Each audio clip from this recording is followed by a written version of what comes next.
தொகுதி தேமுதிக வேட்பாளர் சிவக்கொழுந்துவை ஆதரித்து பண்ருட்டி அதிமுக முன்னாள் எம்எல்ஏ சத்யா பன்னீர்செல்வம் மாபெரும் பைக் பேரணியுடன் சென்று முரசு சின்னத்திற்கு வாக்குகளை சேகரித்தார்.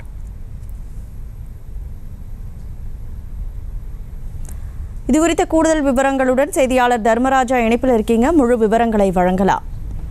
வணக்கம்.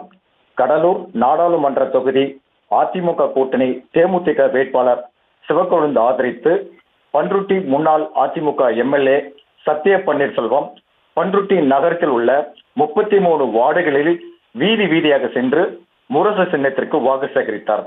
இதற்கு முன்னதாக முன்னாள் எம்எல்ஏ சத்யா பன்னீர்செல்வம் தட்டாஞ்சாவடி காளியம்மன் கோவிலில் தேமுதிக வேட்பாளர் சிவக்கொழுந்து வெற்றி பெற வேண்டி சாமி தரிசனம் செய்தார்.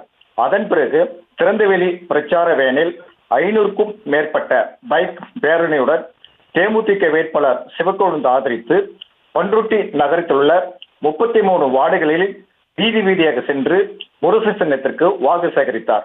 இதில் பொதுமக்கள் முன்னாள் எம்எல்ஏவிற்கு பட்டாசு வெடித்தும் பேண்ட் வாத்தியம் முழங்க சால்வை அணிவித்து மலர் தூவி உற்சாக வரவேற்பு அளித்தனர். விவரங்களுக்கு நன்றி தர்மராஜா. செய்திகளை உடனுக்குடனும் துல்லியமாகவும் தெரிந்து கொள்ள சப்ஸ்கிரைப் பண்ணுங்க.